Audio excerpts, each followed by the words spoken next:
So, hello, hi there, young doctors. Once again, I am here. कुछ और information लेकर आया हूँ आपके नीट पीजी काउंसलिंग के रेफरेंस में। आज मैं आपको बताने की कोशिश करूँगा 4 लेस नोन एमडी के बारे में।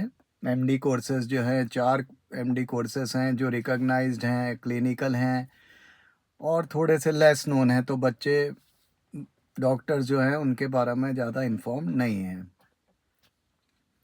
और इसके बाद मैं बात करूँगा 6 इयर्स एमसीएच कोर्सेज की, जो कि सर्जिकल सुपर स्पेशलिटीज़ में अवेलेबल है कुछ प्राइम इंस्टीट्यूट्स में। ऑफ कोर्स उनके जो मार्क्स के जो लेवल रहेंगे, नीट पीजी का रैंक लेवल रहेगा वो काफ़ी हाई रहेगा।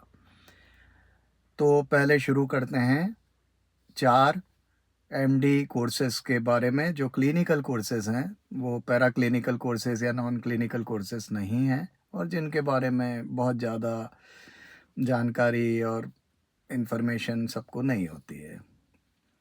तो 2 ऐसे कंपैरेटिव कोर्सेज़ हैं, इमरजेंसी मेडिसिन और फैमिली मेडिसिन।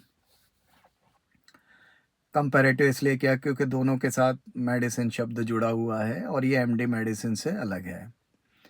तो सबसे पहले बात करते हैं फैमिली मेडिसिन की। फैमिली मेडिसिन कुछ नहीं है, बेसिक जो एक मेडिकल केयर टेकर होता था, उस कंसेप्ट की वापसी लाने की कोशिश की जा रही है, जिसमें एक फैमिली फिजिशियन होता था। पुराने ज़माने में ऐसा ही होता था। वो फैमिली फिजिशियन आपको डायग्नोस करता था, ट्रीट करता था और रेफ़र करता था यदि आपको कोई ऐसी बीमारी है जो उसके बस के बाहर की है। तो आप डायरेक्टली जो है स्पेशलिस्ट या सुपर स्पेशलिस्ट के पास नहीं जाते थे जैसे आजकल जाते हैं। तो फैमिली मेडिसिन जो होती है, it is a branch that deals with diseases of all ages. तो फैमिली मेडिसिन में आपको पीडियाट्रिक डिसीज़ेज़ के बारे में भी पढ़ना पड़ेगा, एडल्ट डिसीज़ के बारे में भी पढ़ना पड़ेगा, फीमेल डिसीज़ेज़ के बारे में भी पढ़ना पड़ेगा और जेरिएट्रिक डिसीज़ेज़ के बारे में भी पढ़ना पड़ेगा। तो फैमिली मेडिसिन का जो पोस्ट ग्रेजुएट होगा वो सारे डिसीज़ेज़ को डायग्नोस करना जानेगा, उनको इन्वेस्टिगेट करना जानेगा एंड नॉट नेसेसरीली कि वो सबको ट्रीट करना जाने। उसके बाद जो एमडी फैमिली मेडिसिन है उसमें आपको सिखाया जाएगा प्रिवेंटिव मेडिसिन, जिसमें कि आप डिसीज़ प्रिवेंशन के बारे में अच्छी तरह जानें और उसे जो है फॉरवर्ड करेंगे आप अपने पेशेंट्स को, और इससे आप डिसीज़ प्रिवेंशन को एनकरेज करेंगे। इसका तीसरा एस्पेक्ट रहेगा हेल्थ काउंसलिंग, जहाँ पर आप पेशेंट को उनके अलग अलग हेल्थ इश्यूज़ के बारे में बताएंगे, उनके प्रिवेंशन के बारे में बताएंगे और कैसे आप अपनी जनरल हेल्थ को ऑप्टिमल स्टेटस में रख सकते हैं, इसके बारे में बताएंगे। और इसका आखिरी एस्पेक्ट रहेगा फैमिली मेडिसिन का पैलिएटिव केयर। पैलिएटिव केयर मतलब कि जो patient for because of some disease, जैसे कैंसर है या रीनल फेलियर है या पैरालिटिक्स हैं, तो इन कारणों से या मतलब एज के कारणों से टर्मिनल हो रहे हैं, तो उन पेशेंट्स का जो लाइफ का जो आखिरी पार्ट है उस समय उनको कैसी केयर देनी है, उनके घर वालों को कैसे एक्सप्लेन करना है उनकी केयर देने के बारे में, इसके बारे में बताया जाएगा। तो फैमिली मेडिसिन को यदि इसेंस में बताऊं तो एक ऐसा डॉक्टर जो एक परिवार की पूरी केयर कर सकता है शुरू से लेकर आखिरी तक, और आवश्यकता पड़ने पर ही वो उसे दूसरे स्पेशलिस्ट को रिफ़र करेगा। जो उसके बस में रहेगा, जो उसके डोमेन में रहेगा, वो उसे खुद ही मैनेज कर सकता है। फैमिली मेडिसिन के मार्केट वो कैसे हैं, मेरे ख्याल से बुरे नहीं रहेंगे। क्यों? क्योंकि आप एक कंप्लीट डॉक्टर रहेंगे और आप जो है वो परिवार के हर सदस्य का ट्रीटमेंट कर सकते हैं। इसमें मेरे ख्याल से फ्रीलांसिंग भी इजीली पॉसिबल है, आप अपना क्लिनिक खोल सकते हैं अपना सेटअप खोलकर आराम से बैठ सकते हैं, लेकिन इसमें कॉरपोरेट हॉस्पिटल में जॉब अपॉर्चुनिटीज़ कम रहेंगी। क्यों? क्योंकि आप जो हैं exactly you are not a theoretically you are not a specialist of a particular part or of a particular branch of medicine. इसके बाद जो अगला पोस्ट ग्रेजुएट एमडी कोर्स है वो है एमरजेंसी मेडिसिन। एमरजेंसी मेडिसिन को भी एनएमसी ने रिकॉग्नाइज़ किया हुआ है। ये कई जगह मतलब अवेलेबल है। ऑफ कोर्स मुझे लगता है ये भी हायर रैंक वाले बच्चे ही चुन लेते होंगे, बट मैं इस बारे में मेरा कोई नॉलेज या इन्फॉर्मेशन नहीं है, तो मैं आपको कुछ कन्विंसिंग स्टेटमेंट नहीं दे पाऊँगा। एमरजेंसी मेडिसिन यदि आप करते हैं तो आपकी ज़िंदगी कैजुअल्टी या आईसीयू में ही गुजरेगी। क्यों? क्योंकि यही तो ऐसी जगह होती है जहाँ पर एमरजेंसी पेशेंट्स आते हैं। Emergency medicine to start with, सबसे पहले it will deal with all acute emergencies of all ages. तो बच्चे से लेकर बूढ़े तक में जितनी एमरजेंसीज पॉसिबल हैं उसके बारे में आप पढ़ेंगे। आप रिससिटेशन के बारे में पढ़ेंगे, जो सारे कार्डियोपल्मोनरी रिससिटेशन और आजकल जो और नए एडवांस रिससिटेशन प्रोसेसेस आ गए हैं उनके बारे में आप पढ़ेंगे। उसके बाद आप जो है लाइफ सेविंग प्रोसीजर्स करना सीखेंगे, जैसे कि ट्रैकियोस्टोमी है, सेंट्रल लाइन इंसर्शन है, न्यूमोथोरेक्स का जो मैनेजमेंट है वो, तो ऐसे बहुत सारे लाइफ सेविंग बेसिक सर्जिकल और मेडिकल प्रोसीजर्स है, डिफिब्रिलेशन, तो ये ऐसे बहुत सारे जो प्रोसेसेस हैं उनके बारे में आप सीखेंगे। उसके बाद आप किसी एक्सीडेंट की स्थिति में ट्रायज के बारे में आपको सीखना पड़ेगा, जिसमें कि आप प्रॉपरली अलग करेंगे कि इस पेशेंट को किस लेवल के मेडिकल केयर की ज़रूरत है, उसके बारे में आप सीखेंगे। आप जो है एमरजेंसी पेशेंट्स को कैसे शिफ्ट करना है, एयरलिफ्ट करना है और शिफ्ट करते दौरान जो केयर प्रोवाइड करना है उसके बारे में सीखेंगे। आप एमरजेंसी सोनोग्राफी के बारे में सीखेंगे और जो दूसरे इसेंशियल माइनर सर्जिकल प्रोसीजर्स जो होते हैं एमरजेंसी के, सूचरिंग, ब्लीडिंग का कंट्रोल, बीपी का मैनेजमेंट, रेस्पिरेशन का मैनेजमेंट, और ये सारी जो बातें हैं ये आप एमरजेंसी एमडी एमरजेंसी मेडिसिन में सीखेंगे। तो यदि सेंस में कहूँ तो MD emergency medicine is a branch focused around emergencies, medical, surgical and traumatic. तो मतलब ये आपका जो है इसेंस है, इन 3 इश्यूज़ के आसपास फोकस रहेंगे आप, चाहे वो मेडिकल एमरजेंसीज हो, चाहे वो सर्जिकल एमरजेंसीज हो, और वो एमरजेंसीज कॉज बाय ट्रॉमा। तो ये है एमडी एमरजेंसी मेडिसिन। इसके बाद एक और होती है क्लिनिकल ब्रांच होती है, जो भारत में तो बहुत ज़्यादा डेवलप नहीं हुई लेकिन विदेशों में काफ़ी ज़्यादा डेवलप है, वो है एमडी जेरियाट्रिक मेडिसिन। अब जैसा कि आप जानते हैं कि हमारे घर में भी बूढ़े होते हैं, आपके घर में भी बूढ़े होंगे, सबके हम भी बूढ़े होंगे।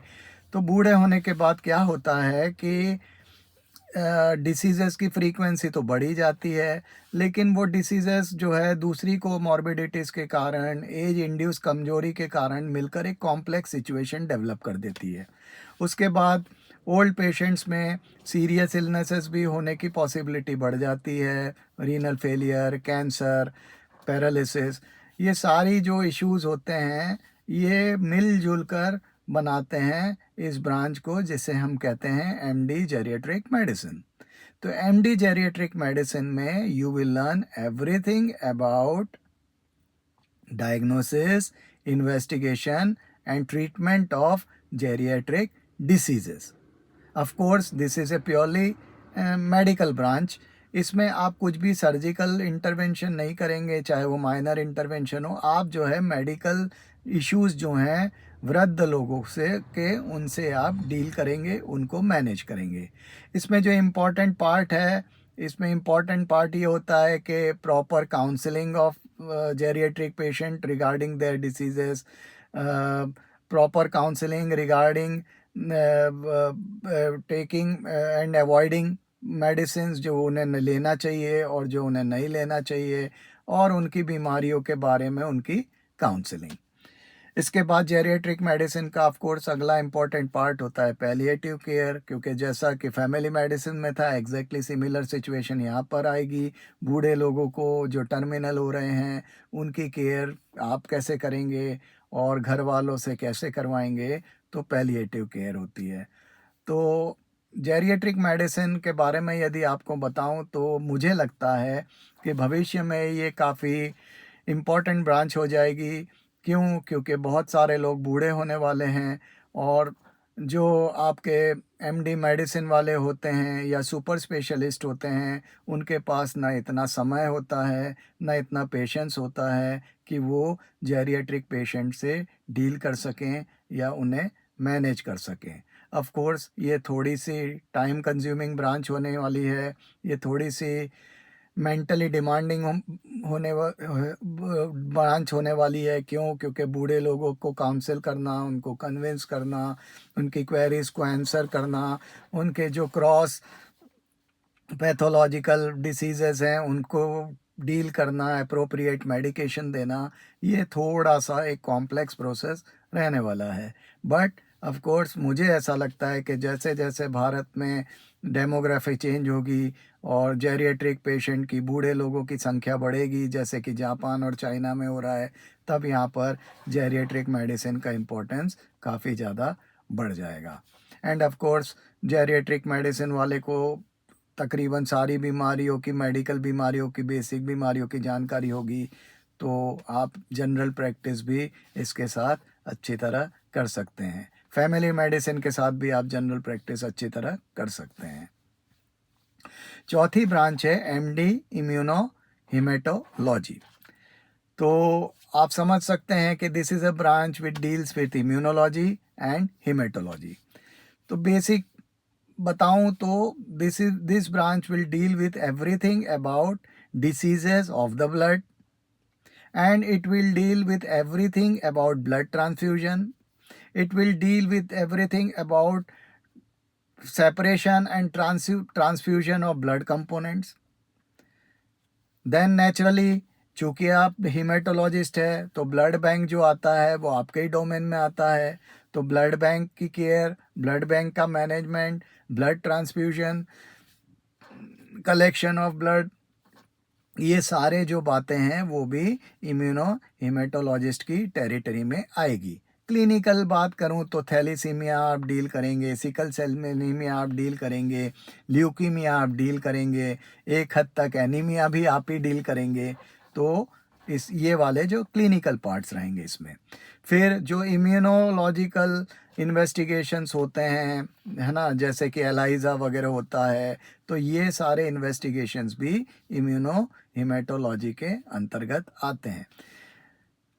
ये आप कहें तो ये एक ऑफशूट है पैथोलॉजी की, जिसमें कि आप जो है फोकस करेंगे केवल और केवल ब्लड से रिलेटेड इश्यूज पर। क्लिनिकली आप फोकस करेंगे ब्लड से रिलेटेड डिसीज पर, और इन्वेस्टिगेशन की बात करें तो आप फोकस करेंगे ब्लड से रिलेटेड इन्वेस्टिगेशंस पर। पैथोलॉजिस्ट जो है वो बायोकेमिकल इन्वेस्टिगेशन भी देखेगा, वो यूरिन भी देखेगा, वो हिस्टोपैथोलॉजी भी देखेगा, लेकिन इम्यूनो हिमेटोलॉजिस्ट जो है वो केवल और केवल ब्लड से रिलेटेड इश्यूज पर फोकस करेगा। तो ये 4 एमडी कोर्सेज के बारे में मैंने आपको बताया। MD family medicine, MD emergency medicine, MD geriatric medicine and MD immuno haematology. इसकी रैंकिंग, किस रैंक पर ये कौन सी ब्रांच जाएगी, इसके बारे में मैं आपको ज़्यादा कुछ नहीं बता पाऊँगा। ये बच्चे डॉक्टर्स की चॉइस पर है कि हायर रैंक वाले बच्चे इसे उठाते हैं या बाद वाले रैंक वाले बच्चे इसे उठाते हैं। जो भी बच्चे इजी गोइंग लाइफ जीना चाहते हैं, जो कंफर्टेबल लाइफ जीना चाहते हैं, जो पैसे के पीछे बहुत ज़्यादा नहीं भागना चाहते हैं, जो जनरल प्रैक्टिस करना चाहते हैं, जो इंडिपेंडेंट रहना चाहते हैं, वो एमरजेंसी मेडिसिन को छोड़कर बाकी तीनों ब्रांचेस को चूज़ कर सकते हैं। किस में कितना पैसा मिलेगा इस बात पर ना तो मैं कोई स्टेटमेंट दूंगा, ना मैं किसी तरह की कोई गारंटी देने की स्थिति में हूँ। इसके बाद अपन बात करते हैं 6 इयर्स MCH कोर्सेज के बारे में। 6 इयर्स MCH कोर्सेज जो होते हैं वो सारे या ऑलमोस्ट सारे सर्जिकल सुपर स्पेशलिटीज़ में होते हैं। ये अभी इंडिया के केवल एलिट इंस्टीट्यूशंस में ही ये कोर्सेज अवेलेबल हैं, तो मुझे लगता है कि टॉप रैंकर्स ही इनको चुन लेंगे। ये 6 ईयर कोर्सेज इसलिए बनाए गए हैं क्योंकि जो सुपर स्पेशलिटीज़ होती है, पर्टिकुलरली जैसे कि आप बात करें cardiac surgery, neuro surgery, plastic surgery, तो इन ब्रांचेस में क्या होता है कि 3 ईयर का जो कोर्स होता है वो सर्जन की सर्जिकल स्किल को सफिशेंटली क्रिएट करने के लिए उस सुपर स्पेशलिटी में काफ़ी नहीं होता, एक बात। दूसरी बात, ये जो ब्रांचेस होती हैं ये काफ़ी डिमांडिंग होती है, इनमें जो मेहनत का लेवल, जो फिज़िकल एफर्ट का लेवल होता है वो भी काफ़ी ज़्यादा होता है। तो 3 साल में इसको सफिशेंटली मास्टर कर लेना पॉसिबल नहीं है, इसलिए ये 6 ईयर कोर्स डिवाइस किए गए हैं। इन 6 ईयर कोर्सेज में क्या होगा कि आपको नीट सुपर स्पेशलिटी नहीं देना पड़ेगी MCH करने के लिए। आप एंटर करेंगे MBBS करने के बाद, और जब आप बाहर निकलेंगे तो आप सुपर स्पेशलिस्ट सर्जन रहेंगे उस ब्रांच में।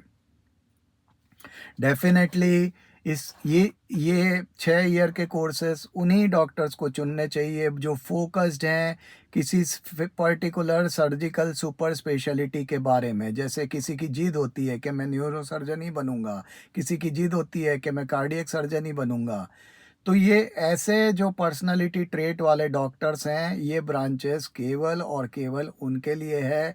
प्लीज़, यदि आप बहुत ज़्यादा मेहनत नहीं करना चाहते, यदि आप बहुत ज़्यादा हेक्टिक लाइफ जीना नहीं चाहते और आप बहुत ज़्यादा एनर्जेटिक, बहुत ज़्यादा एग्रेसिव, बहुत ज़्यादा एक्शन बेस्ड जीवन नहीं जीना चाहते हैं, तो इन 6 ईयर कोर्सेज़ को ना चुनें। ये 6 ईयर कोर्सेज़ जो है, जो जिसे कहते हैं क्रेज़ी सर्जन्स के लिए ही बने हुए हैं।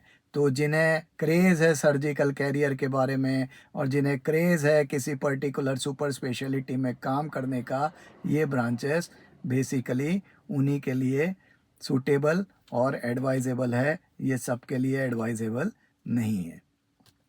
अगेन, मुझसे बहुत सारे लोग मैसेज करके पूछते हैं इसमें कितना पेमेंट मिलेगा, इसमें कितना इनकम होगा। देखिए, मैं मेरे एक्सपीरियंस के कारण और जो भी इंफॉर्मेशन और नॉलेज मेरे पास है थोड़ा बहुत, उसके कारण मैं ये वीडियो बना पाता हूँ। बाकी आप मुझसे पूछेंगे पैसे के बारे में, इनकम के बारे में, उस बारे में मैं आपको विशेष कुछ बता नहीं सकता हूँ। तो अगेन, जैसा कि मेरा कंक्लूजन सेंटेंस होता है, उम्मीद करता हूँ कुछ काम की बात बताई होगी। यदि काम की बात बताई है तो लाइक करना, अपने जैसे जो हैं डॉक्टर्स उन्हें शेयर कर देना, और दिल करे तो सब्सक्राइब कर लेना। कोशिश करूँगा इसी तरह काम के वीडियो बनाते रहूँ। ओके, तो hope it was useful. Thank you for watching. Goodbye, नमस्कार।